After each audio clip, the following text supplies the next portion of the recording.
So today we're talking about the very basic gospel taught by the apostles. خب امروز اینجا هستیم که در مورد یک موضوع مقدماتی یا یک مقدمه ای از انجیل صحبت کنیم، انجیلی که توسط رسولان نوشته شد. And we're going to look at the message the apostles took wherever they went. و میریم که یک نگاهی رو داشته باشیم به اون پیامی که رسولان سعی میکردن به دیگران القا کنن هر جا که میرفتن. So the apostles began to teach the gospel in Jerusalem. خب رسولان شروع کردن آموزش انجیل رو و آموزش کلام خدا رو شروع کردن از شهر اورشلیم. So Jesus rose from the dead, and soon the disciples started to take the gospel throughout the whole world. خب عیسی خب از مرگ بلند شده بود و بعد از اون رسولان شروع کردن که بیان و کلام خدا رو و اناجیل رو به جاهای مختلفی از دنیا ببرن. And we know from the Acts of the Apostles about the actions of two of the apostles. ما از اعمال رسولان خب در مورد اعمال دو تا از رسولان به خوبی اطلاعات داریم. So we know that by the end of the book of Acts, there were churches in all of these towns.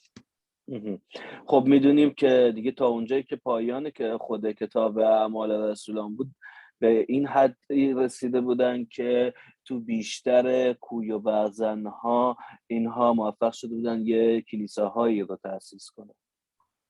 And they proclaimed the gospel in a series of speeches at each town. و اونها میرفتن به حالا هر کوی و هر شهر کوچکی و سعی میکردن که مدعی اناجیل بشن و اونها رو به مردم ثابت کنن و شرح بدن. And some of those are written down for us.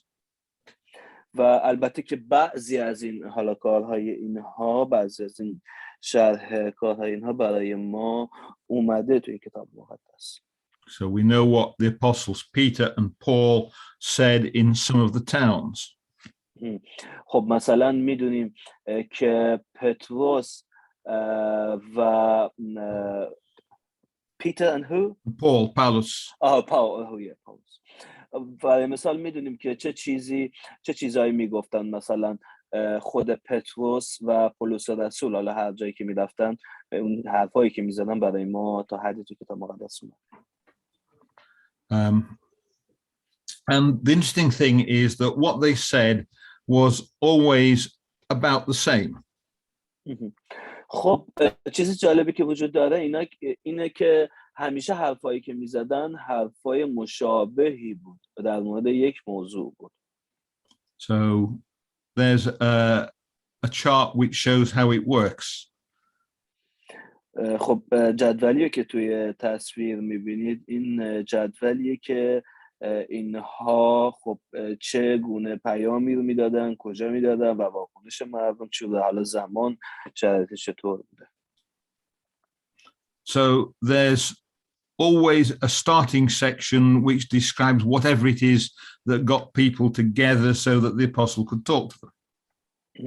خب اول همیشه اینطوری شروع میشده که اینها خب میدیدن کجا یه عده از مردم جمع هستن و حضور دارن و سعی میکردن که صحبتهای خودشون رو در جای شروع کنن که حالا مردم بیشتر حضور داشتن.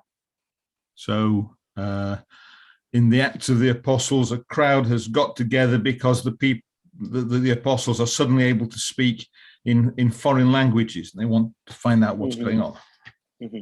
و اینطوری بوده که هر جا که اینا میرفتن و حالا یه جمعیتی حضور داشتن و همین که میدیدن اینها خب خارجی هستن ولی خب میتونن به خوبی به عالی یعنی صحبت کنن به زبون همه اون مردم اون شهر برای اینها شگفت انگیز بوده و اینا هی بیشتر دور اینا جمع می‌شدن و کنجکاو بودن ببینن که اینا چی میخوان بگن. Anyway, the second section of the talk, they explain the gospel to the people who are there. و خب البته اینها می اومدن یک نکات خیلی مهم و اصلی که شالوده مسیحیت هست و شروع میکردن برای اون جمعیتی که دورشون جمع شده بود توضیح میدادن. And in the last section, the people ask them questions or they respond in some way, and the apostles answer the questions or talk to whatever it is that's happening.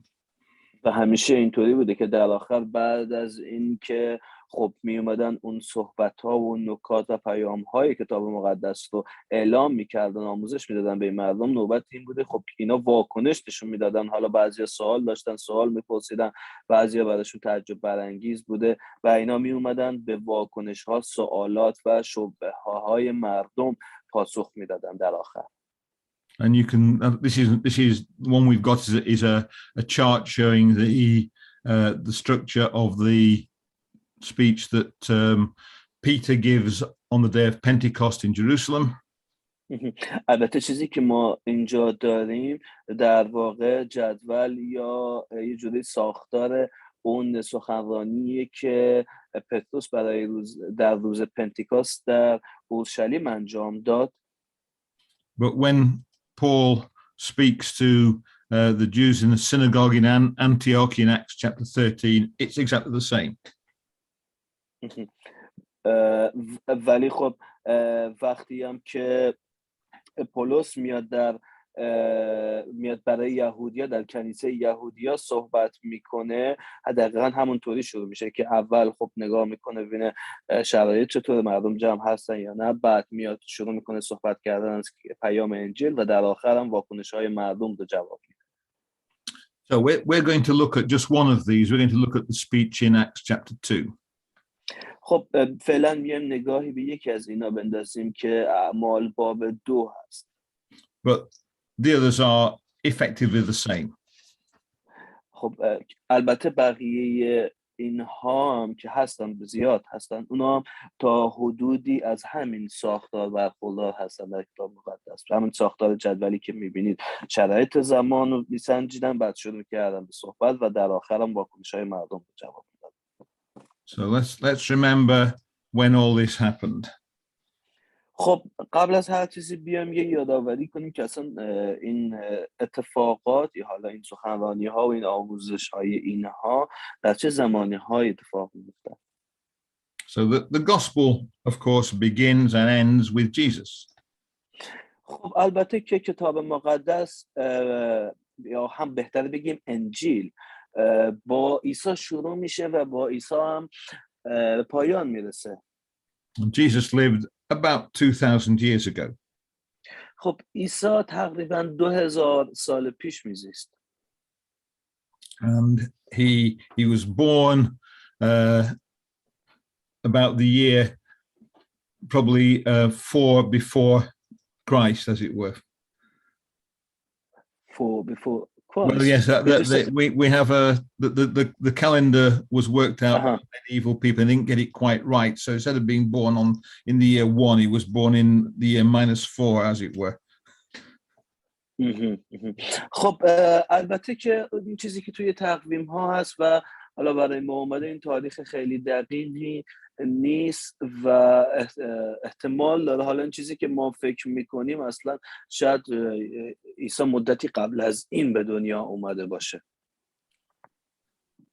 But when he was about 33 years old, he was crucified. البته میگم که به شاید به حالت چند روز و چند ماه این اختلاف زمانی شاید وجود داشته باشه که ما نمیدونیم. به هر حال عیسی زمانی که 30 و اندی ساله بود به صلیب کشیده شد. And on the third day after that, he rose from the dead. و 3 روز بعد از این که به صلیب کشیده شد از مرگ برخاست. And this happened at Pesach, the Jewish feast. خب در واقع این مصادف بود، بلند شدن عیسی در اون روز مصادف بود با عید پسح یهودیان. So Jesus was crucified on the day before the Passover, and he was raised from the dead on the day after. خب البته عیسی یک روز قبل از پس اوور، حالا اون چیز خود میشه گفت حالا عیدی که یهودیان داشتن بود، این به صلیب کشیده شده بود و بلند شدنش هم مصادف شد با پسح. Right. And now the feast of Pentecost is 50 days after Pesach. خب همونطور که توی این جدولی هم که هست میتونید ببینید، روز پنتیکاست یا همون عید یا مراسم پنتیکاست 50 روز بعد از عید پسح هست. So when Peter delivers his speech, that happens on the day of Pentecost. خب وقتی که پتروس داشت سخنرانی میکرد و داشت حالا کلام خدا رو نشر میداد برای اون جمعیت در اون روز، طبق همون جدول اولی که نگاه کردیم، مصادف شد با روز پنتیکاست. So it's 49 days after Jesus was raised from the dead.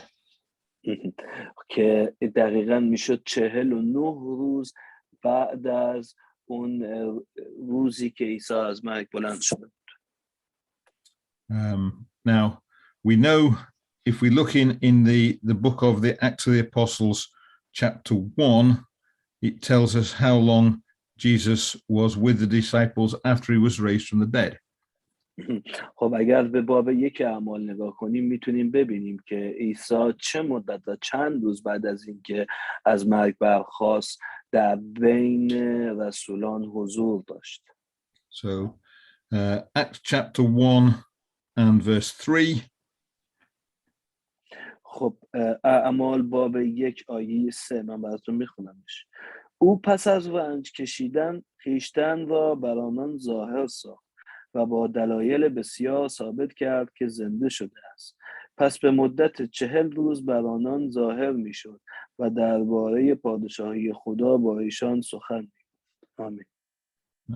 So for 40 days Jesus was teaching the disciples after his resurrection. خب همونطور که میبینید عیسی به مدت 40 روز بعد از اینکه از مرگ برخاست در بین رسولان حضور داشت و به اینها آموزش های مورد حالا کتاب مقدس و خدا میداد. And that means that Jesus rose to heaven, stopped teaching the disciples only 9 days before Pentecost. و دقیقاً این روزی که دیگه بعد از اون 40 روز میشد که عیسی قرار بود به آسمان صعود کنه، 9 روز قبل از عید پنتیکاست بود. So Jesus had been talking to the disciples only 9 days before the speech of Acts chapter 2.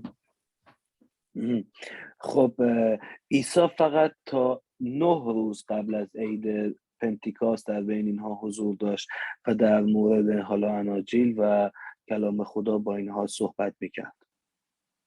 And in those 9 days they chose another disciple to replace Judas, who had betrayed Jesus and then died. خب البته وقتی که دیگه حالا اون 40 روز به پایان رسیده بود و عیسی به آسمان صعود کرده بود، این 9 روز که فاصله بود که دیگه عیسی هم نبود تا عید پنتیکاست بشه، رسولان اومدن جایگزینی برای یهودای اسخریوطی که خیانت کرده بود رو پیدا کردن و برگزیدن. Then they received gifts of the Holy Spirit and were suddenly able to speak in foreign languages.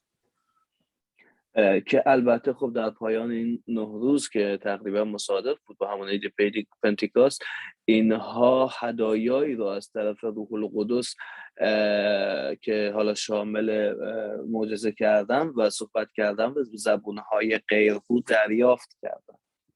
And they went out into the street and they started talking to people in all sorts of different languages. These are people that have come as pilgrims from all over the world. که خب زمانی که اینها این هدایا رو دریافت کردن، البته دکتر جان نگفته، ولی خب توی اون خونه‌ای بودن که شام آخر رو با عیسی گذرونده بودن، اینها از روح القدس پر شدن، هدایا رو دریافت کردن و یک دفعه از خود بیخود شدن و از خونه زدن بیرون، بین مردم رفتن با شادمانی و میتونستن با مردم به زبونهای غیر و زبونهای خودشون صحبت کنن. شگفت انگیز بودیم. And a crowd gathers to see what's happening. و خب جمعیت جمع شدن که ببینن چه خبری داره، چه اتفاقی داره رخ میده و دور اینها جمع شدن.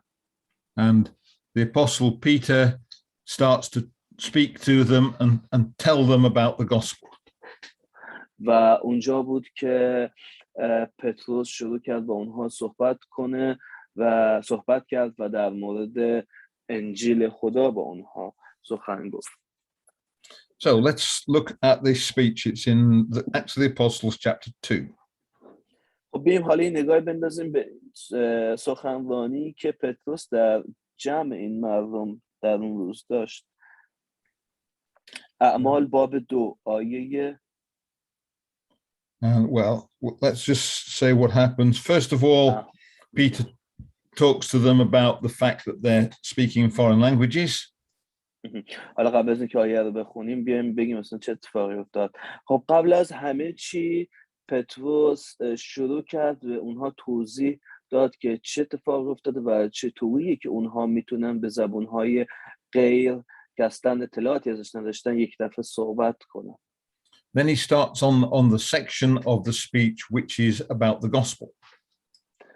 و بعد از اینکه بر اونها توضیح داد چه اتفاقی افتاده و چرا میتونن صحبت کنن به زبانهای خارجی، شروع کرد کلام انجیل رو موعظه کردن و از انجیل خدا برای اینها صحبت کردن. And that starts in verse 22. So if you could read verses 22 and 23, please. که از آیه های 22 و 23 شروع میشه. من براتون این دو آیه رو میخونم. ای قوم اسرائیل، این را بشنوید. چنان که خود آگاهید عیسی ناصری مردی بود که خدا با معجزات و عجایب و آیاتی که به دست او در میان شما ظاهر ساخت بر حقانیتش گواهی داد. آن مرد بنابر مشیت و پیشدانی خدا به شما تسلیم کرده شد و شما به دست بیدینان بر صلیبش کشیده کشتیدش. آمین. So it starts off with a description of what Jesus did. خب شروع میکنه با این مطلب که قبل از همه چی میگه خب این کسی که عیسی بود این اومد و چه کار کرد. So it describes Jesus as a man who was given witness by God. خب اون عیسی رو توصیف میکنه به عنوان یک مردی که از طرف خدا بود و شاهد خدا بود. And God showed that Jesus had come from God by giving him all sorts of miracles to do. و گفت که عیسی از طرف خدا آمده بود و معجزات و توانایی‌های خیلی زیادی از طرف خدا به او اعطا شده بود. And some of those miracles had been done in Jerusalem, so the people in the crowd, many of them would know what Jesus had done. که البته خیلی از این معجزه ها در اصلا قبل از این زمانی که حالا مردم جمع بشن به صحبت پتروس گوش کنن اتفاق افتاده و مردمی که تو جمعیت بودن بیشترشون از این معجزه ها خبر داشتن. So they would know Jesus had made a blind man able to see, and he had healed a man who couldn't walk. برای مثال میدونستن که حالا مثلا عیسی قبل از به صلیب کشیده شدنش تو اون مدتی که حالا بود و در حضور داشت در بین مردم، مردی رو مثلا برای مثال اومده مرد کوری رو شفا داده بود و اون مرد کور بیناییش رو پیدا کرد و مثلا کسی رو که نمیتونست راه بره و لنگ بود اومده بود اون رو سالم کرده بود و میتونست اون راه بره. اینا رو میدونستن مردم، شنیده بود. And he'd even raised someone from the dead in a village just outside Jerusalem.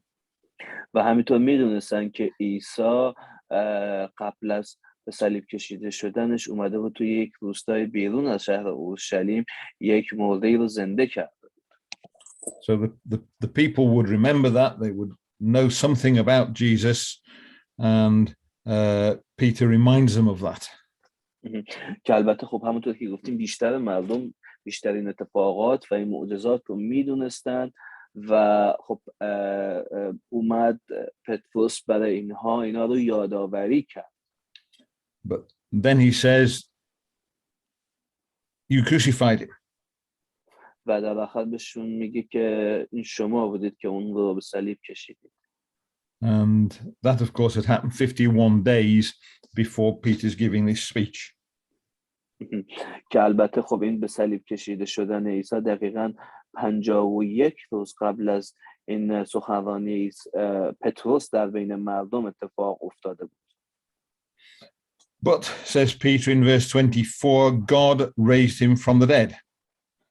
ولی در آیه 24 هم که میتونید ببینید پتروس گفت در نهایت خدا اون رو از مرگ بلند کرد. Now, that's a big thing to say.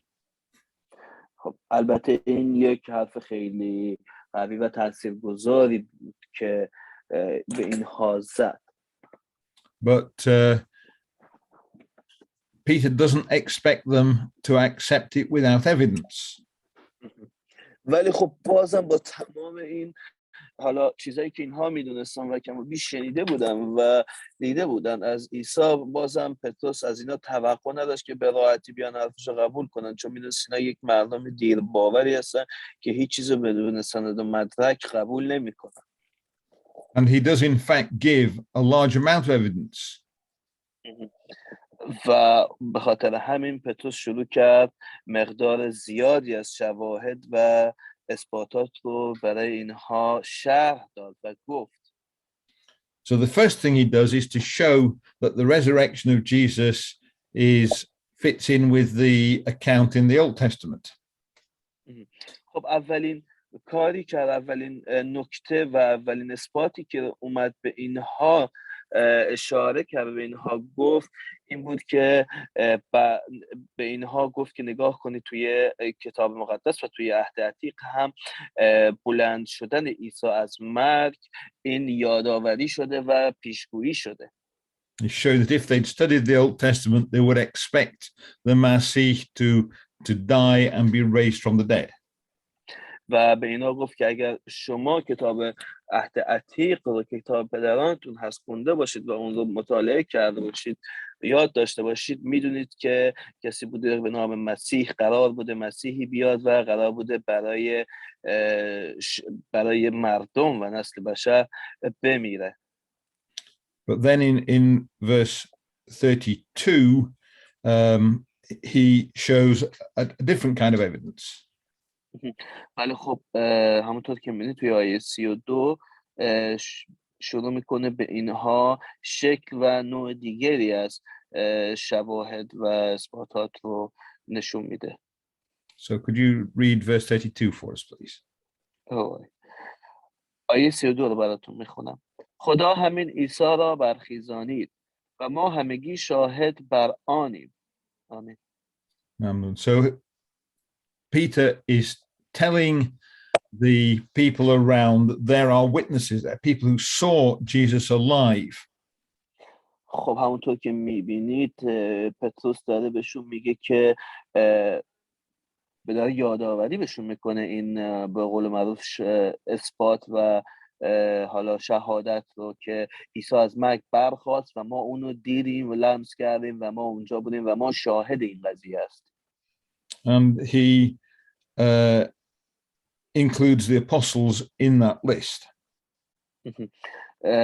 و خب که البته زمانی که اشاره میکنه به این موضوع خودشون هم نام میبره، میگه که همه رسولان شاهد این هستن و حضور داشتن. But in fact, there were a lot more than just the 12 disciples. In Acts chapter 1, we find there were 120 people there. که البته خب کسان زیاد دیگه هم بودن که شاهد این موضوع بودن و حالا عیسی را دیده بودن پس از مرگش، که حالا خب ما فقط رسولان رو میدونیم ولی طبق چیزی که دکتر جان میگن یه چیز بالغ بر 120 نفر کلاً حالا حضور داشتن و تو این مدت عیسی رو دیده بودن که این زنده بوده و از مرگ برخاسته. So if you want to look that up later, that's in Acts chapter 1 and verse 15. خب اگر میخواید نگاه دوست بندازید میتونید به اعمال باب 1 و آیه 15.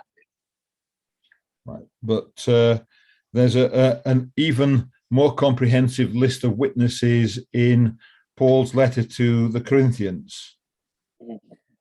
که البته لیست یا حالا لیست بیشتری از مردم، لیست حالا قابل اعتماد و معلوم بیشتری از مردم وجود داره که توی نامه‌های پولس رسول اومده که داره میگه چه کسایی شاهد این زنده شدن، این از مرگ برخاستن عیسی بودن و تو مدتی که حضور داشته بین مردم این رو دیده بود. So let's look in 1 Corinthians chapter 15 and see this list of witnesses. خب حالا بیایم یه نگاهی بندازیم به همون لیستی که پولس بهش اشاره کرده و گفت خب چه کسایی حضور داشتن و بودن عیسی رو دیدن در اون 40 روزی که بعد از مرگش در بین یاران وجود داشت، حضور داشت. خب نگاهی میندازیم به قرنتیان باب اول قرنتیان باب 15. Which was for? Right, so let's explain that this is a letter that was written in the year 55, so it's written 25 years after the resurrection. خب حالا قبل از اینکه بریم آیه رو بخونیم بهتره که یک توضیح بدیم در مورد این نامه‌ای که توسط پولس رسول تقریباً 25 سال اگر اشتباه نکنم بعد از حالا به صلیب کشیده شدن عیسی و کلاً صعودش به آسمان این نوشته شد. So if we could read 1 Corinthians chapter 15 verses 3 and 4. آیه های 3 و 4 براتون میخونم. زیرا من آنچه را که به من رسید چون مهمترین مطلب به شما سپردم، این که مسیح مطابق با کتاب مقدس در راه گناهان ما مرد و این که دفن شد و این که مطابق با همین کتب در روز سوم از مردگان برخاست. So you read that then, did you? Yeah. Yes, I did. Thank you. Yeah, so Paul is saying something that he had received from somebody else. خب پولس داره اینجا چیزی رو میگه که خودش از قبل از کس دیگه‌ای دریافت کرده بود و بهش رسیده بود و شنیده بود. So he must have heard this from the other apostles at least 5 years earlier because he'd been traveling around for a long time. خب احتمالاً چیزی رو که داره بیان میکنه 5 سال قبل از این روزی که حالا این نامه رو بخواد بنویسه و بگه از یکی دیگه از رسولان شنیده بوده. But he's giving a list now of people who had seen Jesus alive. و داره حالا لیستی رو اینجا میده از مردمی که عیسی رو در اون مدت بعد از مرگ 40 روز زنده دیده بودن. So let's look at this list. خب این نگاه بندازیم به این لیست. So if we read 1 Corinthians 15 verses 5 to 8. آیه های 5 تا 8 براتون میخونم. و اینکه خود را بر کیفا ظاهر کرد و سپس بر آن 12 تن، پس از آن یک بار بر بیش از 500 تن از برادران ظاهر شد که بسیاری از ایشان هنوز زنده اند، هرچند برخی خفته اند. سپس بر یعقوب ظاهر شد و بعد بر همه رسولان و آخر از همه بر من نیز چون طفلی که غیر طبیعی زاده شده باشد ظاهر گردید. آمین. So there's a list of quite a lot of witnesses there. همونطور که میبینید به تعداد زیادی از مردم و اسامی زیادی با رقم بالایی مثلا همون 500 تن و اینها اشاره شده. So let's look at who these are. حالا بیایم دقیق‌تر نگاه کنیم که اینها اصلا کی بودن. So the first one is Kephas. خب اولین اسمی که آورده کیفا هست. And Kephas is just another name for Peter. خب کیفا در واقع یک اسم دیگه یا اسم دیگه پتروس یا همون پیتر بود. Yeah. Petros, the word in Greek means a stone. که البته کلمه پتروس یا همون اسم پیتر یا همون کلن این کلمه ریشه یونانی داره و به معنای صخره یا سنگ هست. And in Aramaic, the word that means a stone is saying is kefash. و در زبان آرامی اون زمان ترجمه این اسم پتروس که به زبان گریکی به زبان یونانی بوده میشده کیفاش که به معنای همون سنگ بوده. Yeah. So we've got the same word, same person, and it's the person who gave the speech in Acts. و خب میبینید اسم همون شخص رو آورده شده و در گفته شده که خب اون شخص شاهد این قضیه بوده. So we know about his witness. He then says that Jesus appeared to the 12. خب در ادامه میدونیم که عیسی بر اون 12 تن ظاهر شده و میدونیم اون 12 تن کیا هستن. So these are Jesus's closest disciples. که البته این 12 تن نزدیکترین یاران همیشگی عیسی بود. In verse 6 we have more than 500 people together at one time. و در آیه 6 میتونیم ببینید که داره میگه بیشتر از 500 تن از برادران با همدیگه همزمان در یک جا جمع شده بودند و شاهد عیسی که زنده شده بودند. And it's interesting there that Paul reminds them that most of those are still alive. و جالبه که داره پولس توی نامش اشاره میکنه یادآوری میکنه که بیشتر این 500 تن هنوزم زنده هستن. 25 years after the resurrection, some of the 500 who met Jesus had died, but most of them are still alive. که البته خب این زمانی که همونطور گفتیم پولس داشت این نامه رو مینوشت دقیقاً 25 سال بعد از برخاستن عیسی بود که خب اون 500 تنی که 25 سال قبل شاهد بودن و دیده بودن عیسی رو زنده و اونو ملاقات کرده بودن خب خیلیاشون هنوز زنده بودن، هرچند که بعضی ازشون میتونست خب بعضیشون هم مرده بودن ولی بیشترشون زنده بودن. Now it's interesting to think, why would Paul tell the people in Corinth that most of those were still alive?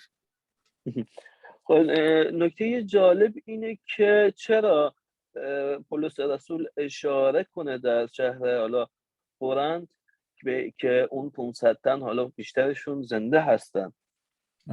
The reason is that the people in Corinth could talk to the ones that are still alive. I beg your pardon? The only good reason for saying that is that the people who received the letter, who lived in Corinth, could talk to these witnesses, the 500 witnesses, some of them still alive, and the people in Corinth could talk to them. و خب دلیلش هم این بود که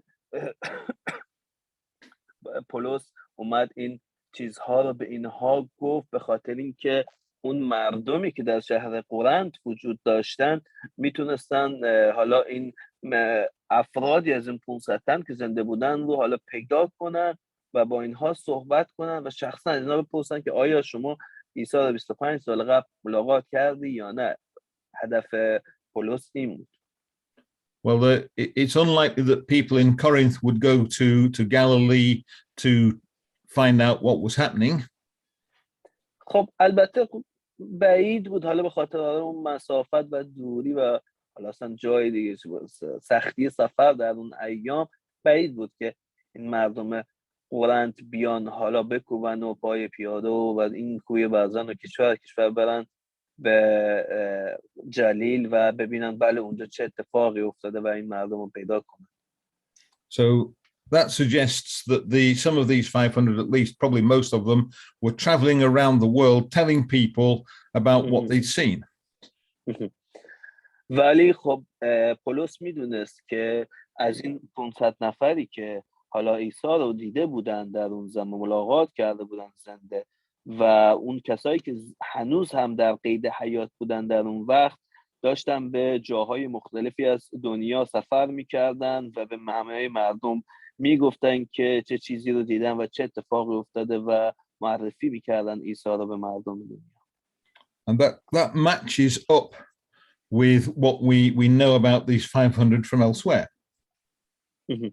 خب البته این یک همخوانی و یک مطابقتی داره که ما جای دیگه‌ای در مورد این 500 تن حالا میخونیم و حالا این کاری که اینا کردن، حالا بیشتر ازشون سفرهایی که انجام میدادن تا به دیگران بگن شاهد چه چیزی بودن و اصلا ماجرا چی بود. So it probably was the occasion that's recorded in Matthew chapter 28. که در مورد این خب یک مطلبی بیان شده که میتونیم اون رو توی متی باب 28 ببینیم. So I suggest you keep your finger in 1 Corinthians 15, but Matthew 28 and verse 19, this is what Jesus says to them. خب براتون متی باب 28 رو میخوام بخونم. So Matthew chapter 28. 19 and 20 probably. آیه های 19 و 20. خب چیزی که البته این عیسی به اینها، به این شاهدان و حضاری که اون رو ملاقات کردن زنده گفته بود در اون زمان: پس بروید و همه قوم ها را شاگرد سازید و ایشان را به نام پدر و پسر و روح القدس تعمید دهید و به آنان تعلیم دهید که هر آنچه به شما فرمان دادم به جا آورند. اینک من هر روزه تا پایان این عصر با شما هستم. آمین. Amen. So Jesus has told the people he's talking to there to go out into the world and tell everybody. خب میبینید که عیسی در اون زمانی که حالا از مرگ برخاسته بود و زنده بود و بین مردم، حالا اون افراد مخصوصا همون 500 نفر و یاران که اون لیستی که دیدیم ظاهر میشد، به اینها یک اوامری میداد و نمونهش همینجا است که به اینها داره میگه که بروید که همه رو شاگرد سازید و اونها رو در نام پدر و پسر و روح القدس تعمید دهید. And from 1 Corinthians 15 we deduced that some of them must have reached Corinth. و خب همونطور که قرنتیان رو خوندیم، احتمالاً خیلی از اون مردمی که حالا اون دسته از افرادی که عیسی رو ملاقات کرده بودن زنده و عیسی به اینها دستور داده بود، امر کرده بود که برید همه جا بگید و همه رو شاگرد بسازید، احتمالاً به قرنت هم سفر کرده بودن و قبل از اینکه اصلا پولس بخواد نامه بنویسه برای اونا به اونجا رفته بودن و با مردم در مورد عیسی صحبت کرده بودن. Yeah. So the little details in two completely unconnected accounts match up with one another. میبینید که اصلا خب دو تا باب و دو تا کتاب خیلی مختلفه، ولی به چه قشنگی موضوعی که اینجا توی متی 28 هست که عیسی به اینها گفته بود در هنگام ملاقاتش با اینها در اون چند روزی که زنده بود، و در اون جایی که در قرنتیان حالا باب 15 میتونید بخونید که داره پولس از اون 500 تن و از اون حالا 12 تن افرادی که این رو ملاقات کردن در اون زمان صحبت میکنه، چقدر قشنگ با هم دیگه میخونن و مچ میشن مثل دو تیکه پازل. So back in 1 Corinthians we've got the next witness is James, Jacob. خب همین برمیگردیم به قرنتیان باب 15 و ادامه میدیم اون لیست افرادی رو که پولس داشت در نامش میبود که میگفت اینا 25 سال قبل عیسی رو ملاقات کردن زنده و یکی از اونها یعقوب بود. Jacob was the brother of Jesus. که البته یعقوب برادر خود عیسی بود. And we know from the Gospels that during Jesus's time of teaching, they didn't believe him. و همونطور که ما در کتاب مقدس هم خوندیم، متاسفانه برادرای عیسی زمانی که عیسی حالا نوجوان بود و داشت به قول معروف کارش رو آغاز میکرد و کلام خدا رو یاد میگرفت و آموزش میداد و آموزش میدید، اینها برادرای خودش این رو باور نمیکردن.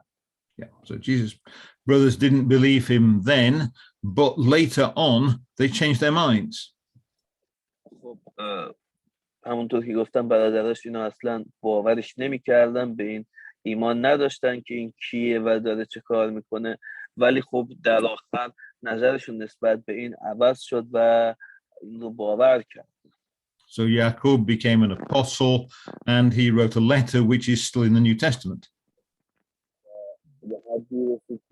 برادرش یعقوب که پیشتر اصلا باورش نمیکرد اومد یکی از یارانش شد و نامه ای رو نوشت به نام همون نامه یعقوب که ما در کتاب مقدس رو میتونیم ببینیم. So you've got to think what made him change his mind about Jesus after Jesus had died.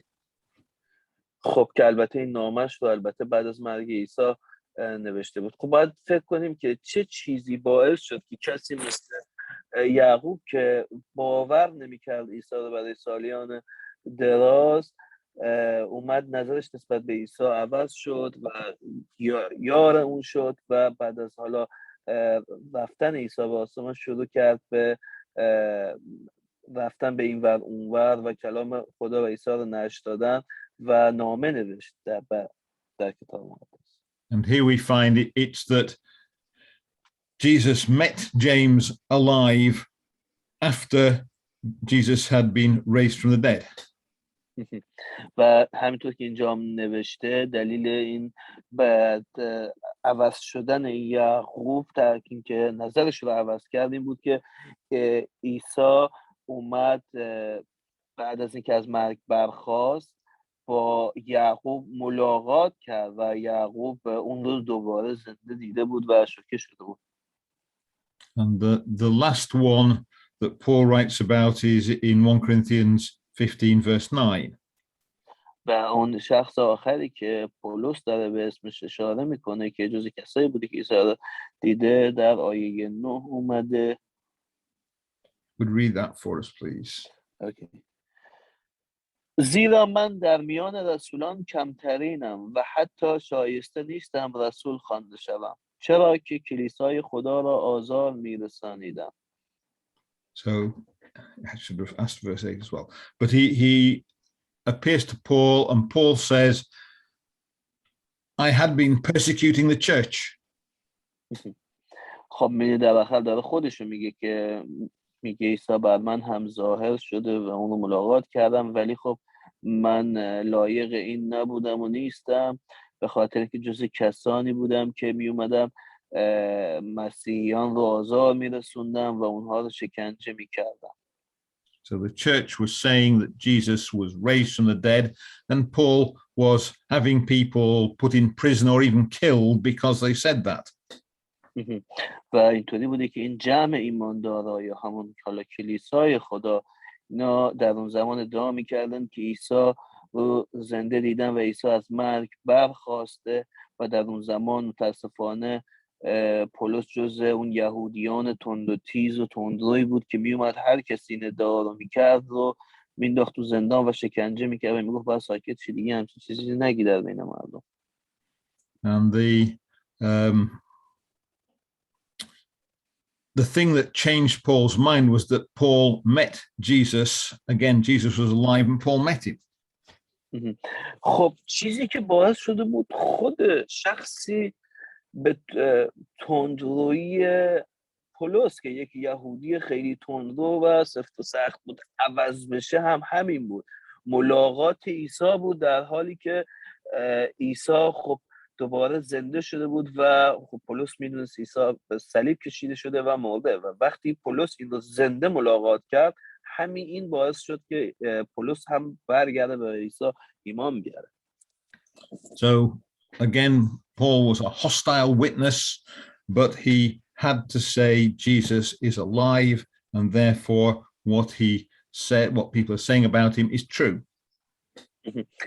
خب همونطور که میتونید ببینید خود پولس هم یک دشمنی بوده در اون زمان برای حالا مسیحی و حتی دشمن خود عیسی بوده، ولی به خاطر اتفاقی که افتاد و عیسی رو ملاقات کرد برگشت و میبینید که اومده داره شاهد این قضیه میشه و شهادت میده که حتی خود منم که مسیحی ها شکنجه میدادم و آزار میرسانیدم اون رو دیدم و این رو به شما شهادت میدم.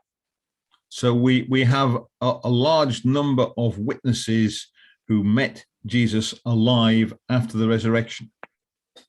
خب نتیجه گیری که میشه کرد حالا بعد همین بابی هم که خوندیم از قرنتیان اینه که افراد خیلی زیادیه که عدد خیلی بالایی از مردم اومده بودن و عیسی رو ملاقات کرده بودن زنده پس از به صلیب کشیده شدنش.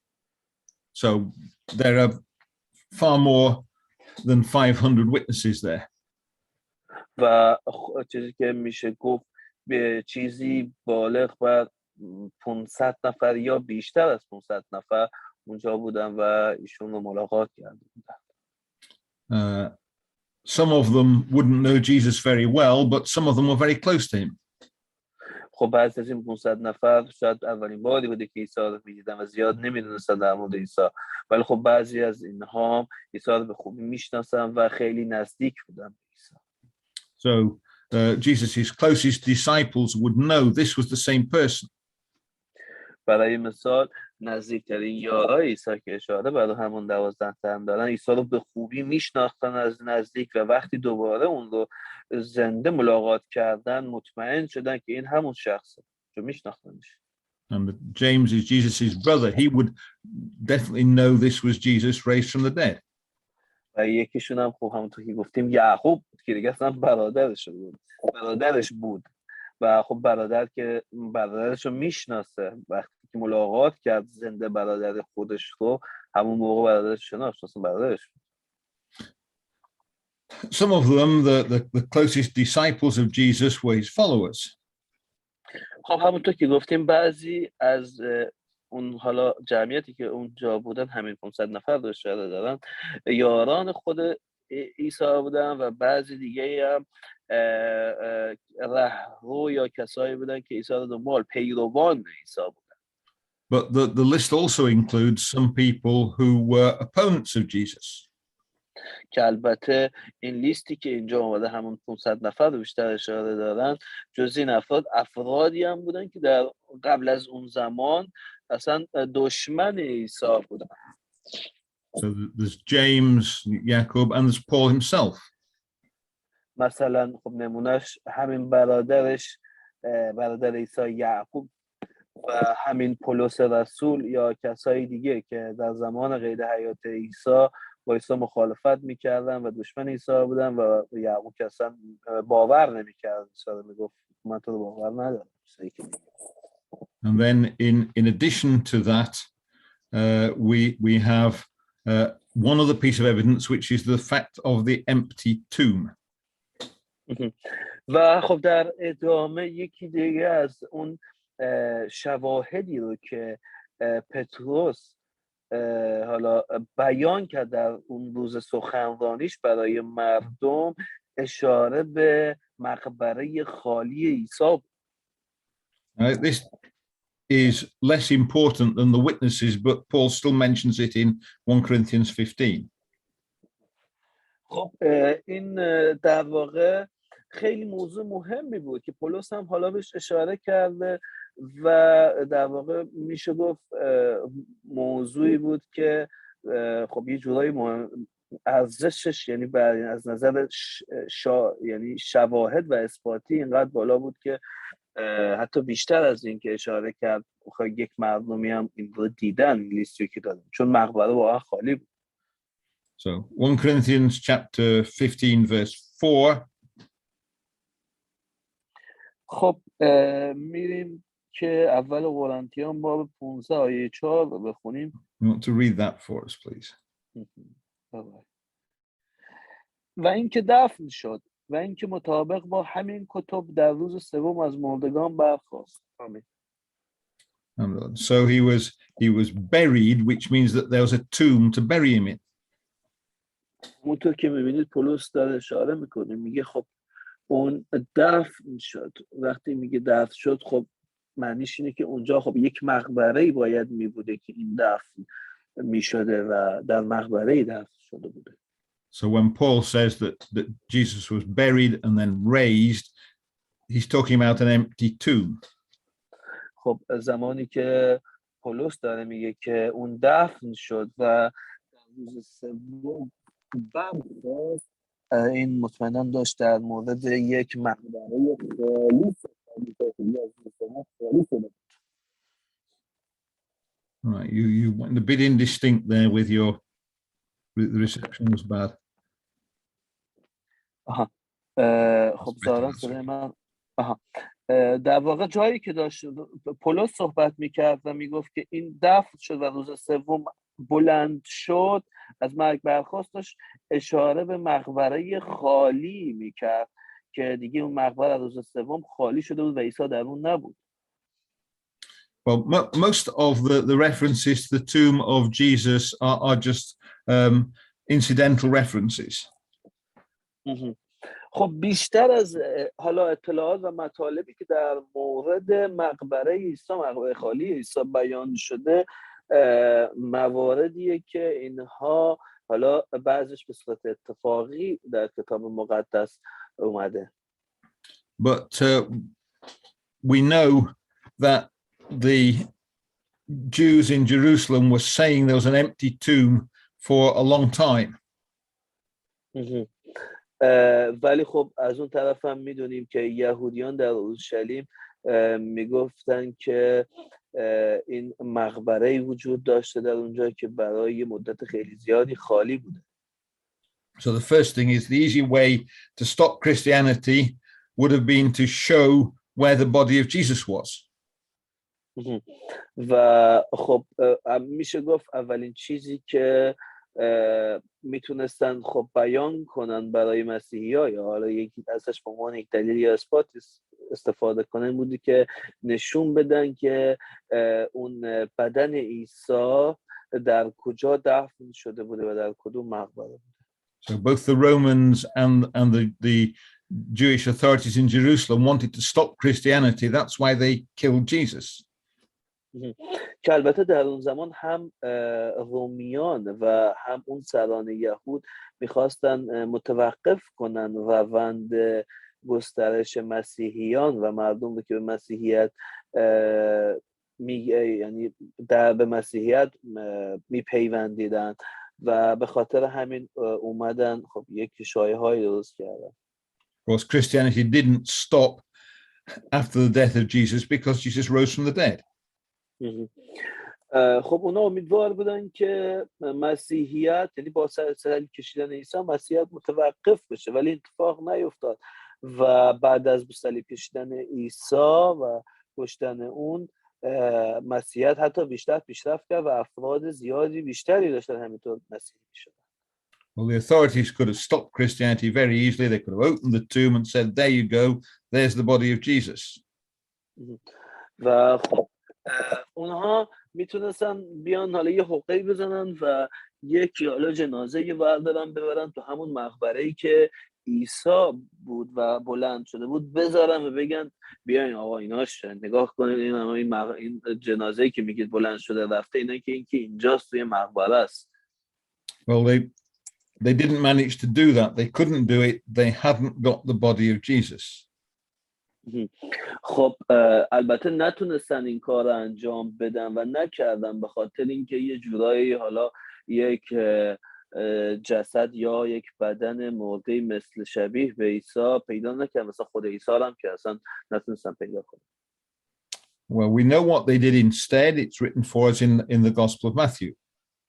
البته خب اینا بیکار ننشستن و اومدن یه حرکت دیگه ای زدن که توی بقیه اناجیل نوشته شده. So Matthew chapter 28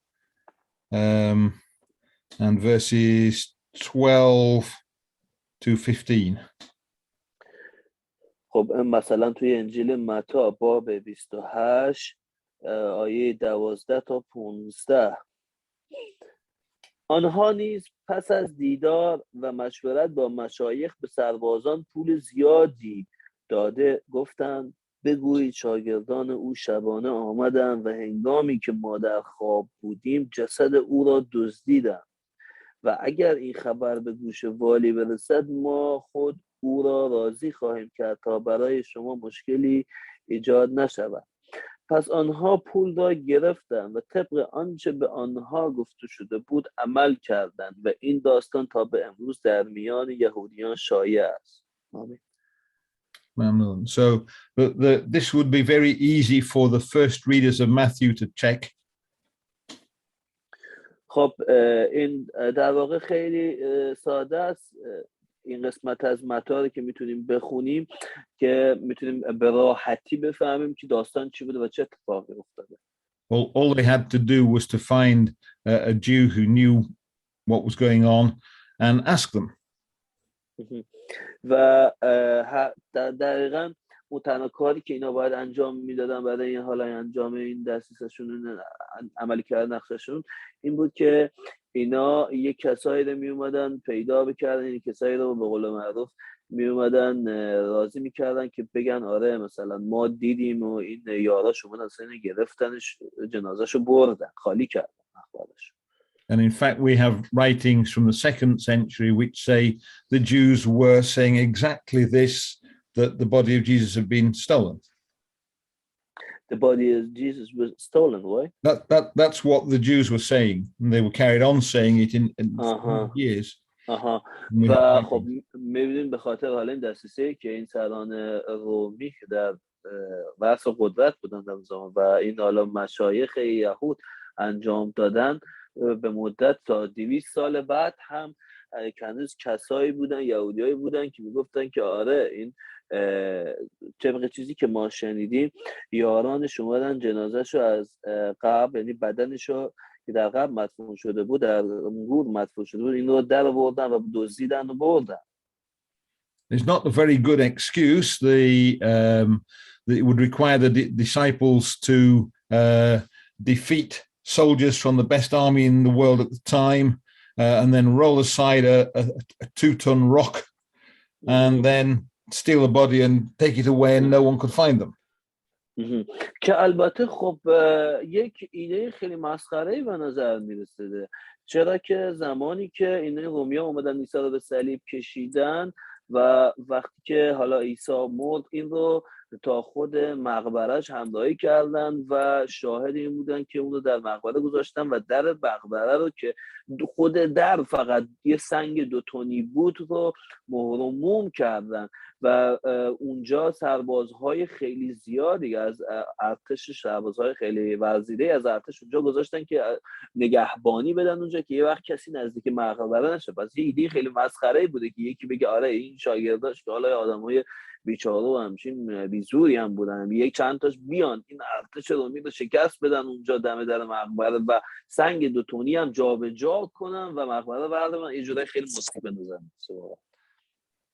So they wouldn't. The fact that the disciples were prepared to die because of their belief in the resurrection wouldn't fit in with the idea that they had stormed the tomb and stolen the body. و حالا یکی از دلایل دیگه‌ای که خود حالا اون سران و دستگاه و حالا اون رومیان و بقیه و مشایخ خواستار کشته شدن و نابود شدن رسولان هم بودن همین بود که زیاد این رسولان و ادعایی که میکردن که عیسی بلند شده از مرگ و ما اون رو دیدیم با این ایدهشون و این دسیسهشون نقششون زیاد نمیخوند. اینا میگفتن آره که آره اومدید دزدیدید بردید ولی رسولان همه جا مدت‌ها زنده بودن و میرفتن میگفتن که نه ما دیدیم و این زنده شد و شاهد زنده شدنش بودیم. So it's not a very good excuse, but if schoolboy comes up to you and says the dog ate my homework, you might not believe in the dog, but you can certainly believe there's no homework. خب یک بهانه مسخره به نظر میرسه. برای مثال اگر یک حالا بچه‌ای بره مدرسه و معلمش حالا ازش بپرسه که اون کار در خانه که دیروز بهت گفتم انجام بدی کجاست، در بیاد بگه سگه خورد، ما یه سگ داریم، این سگه تمام مشقای منو خورد. خب اون معلمه شاید شک کنه که مثلا این داره مثلا این کار انجام نده، ولی خب شاید شک کنه که سگی وجود نداشته باشه، ولی خب شک نمیکنه که این بچه داره دروغ میگه، چون اگه سگ هم باشه خب سگ که آخه کاغذ نمیخوره بیاد مشقای اینو بخوره. So it's very unlikely the disciples stole the body, but you can certainly believe there was an empty tomb. خب خیلی خیلی بعید به نظر میرسیده که با وجود حالا صحبتایی که کردیم، حالا اون ارتشی که وجود داشته، اون سنگ دوتونی، خود یاران میتونستن برن و اون جنازه عیسی رو بدزدن، بدن عیسی رو بدزدن. So Jesus rose from the dead. We've got to think what this means. خب حالا بیایم یه نگاه اجمالی بندازیم مثلا به این قضیه. عیسی از مرگ بلند شد و ما باید اصلا بدونیم که معنی این چی بود و برای چی از مرگ برخاست. And the first thing, of course, it means is that God is saying that Jesus is someone you can trust.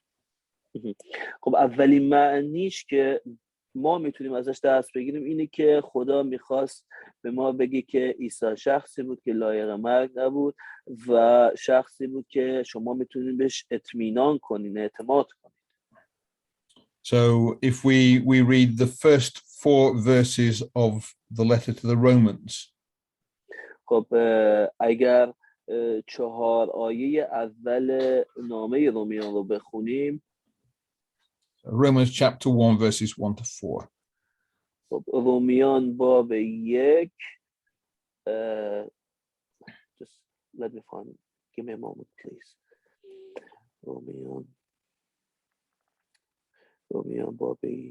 رومیان باب 1 آیه 1 تا 4. 1 to 4, right? That's it, yes.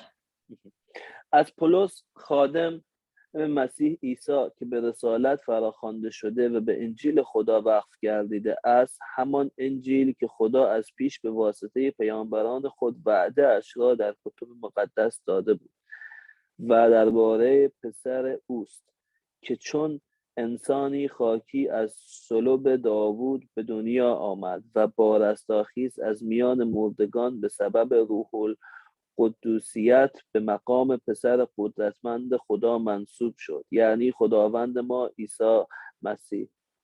Amen. So the point is that by raising Jesus from the dead, God shows that Jesus is the Son of God. خب موضوع مهمی که ما میتونیم از این اتفاق بلند شدن عیسی از مرگ دریافت کنیم و دست بگیریم اینه که خدا میخواست به ما بگه که عیسی پسر خودش هست و ما باید بفهمیم که عیسی پسر خداست. So Jesus said he was the Son of God and God raised him from the dead. خب خود عیسی این مطلب رو گفت، این رو بارها و بارها ادعا کرد که اون پسر خداست و پدرش اومد اون رو در نهایت بعد از مرگش به دست حالا این رومیان و سران یهود اون رو بلند کرد از مرگ. And the other thing to think about is in Acts chapter 2 and verse 36. و چیزی که دیگه که باید در موردش فکر کنیم در اعمال باب 2 آیه 36 هست. 36, isn't it? Verse 36, yes. Chapter 2, verse 36. پس قوم اسرائیل جملگی به یقین بدانند که خدا این عیسی را که شما بر صلیب کشیده اید خداوند و مسیح ساخته است. Right, so we've got a slight translation problem here because it uses this word chodovand to describe Jesus.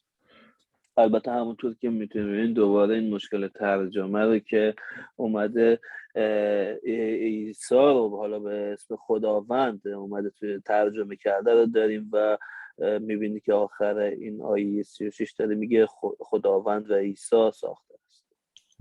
What it's saying here is that by raising Jesus from the dead, God has made Jesus a very important person. ولی خب کلا معنی این آیه و چیزی که داره میگه اینه که خدا با بلند کردن عیسی از مرگ به ما نشون داد که این شخص یک شخص خیلی خاص و مهم است. So maybe a better translation of the Greek there would be Savaran rather than Chodavan. ولی خب حالا اگر یکی بهتر اینو ترجمه میکرد به زبان فارسی به جای این خداوند مسیح میومد شاید کلمه سرورم رو یا سرور رو استفاده میکرد. But the thing is that this word Masih is a special person predicted in the Old Testament. خب نکته خیلی مهم در مورد کلمه مسیح اینه که این کلمه بارها در عهد عتیق بهش اشاره شده و در مورد این شخص که حالا مسیح هست پیشگویی‌های زیادی شده در عهد عتیق. We're getting very late, so I won't look it up, but if you read Psalm 2, you can see a picture there of the Masih. خب یکم داره دیر میشه ولی دوست داشتم اینم حالا بخونیم قبل از اینکه بخوایم جلسه امروز رو تموم کنیم. So Psalm Mazamir Baba Do. That's something you can all look at later on. So I'm running very late at the moment. Yeah. خب بچه‌ها خودتون میتونید نگاه کنید حالا به این مزامیر باب 2 باب کوتاهیه ولی خب خیلی پرمحتوا داره یکم دیر میشه و بهتره که بریم و جلسه رو تموم کنیم برای امروز. If you read that, it's a description of the Masih returning to the earth to rule all the nations. اگر این رو خودتون بخونید میتونید ببینید که این پیشگویی و اون صحبتیه که در مورد مسیح موعود در عهد عتیق و مزمور ازش نام برده شده و در مزمور وجود داره. And that is the whole point of this word Masih. It's talking about someone who is going to be the future king of the whole world. و این دقیقاً همون معنای اصلی کلمه مسیحه که کسی هست در آینده میاد جهان رو پر از عدل و داد میکنه و پادشاه دنیا میشه تا به ابد و حکمرانی میکنه.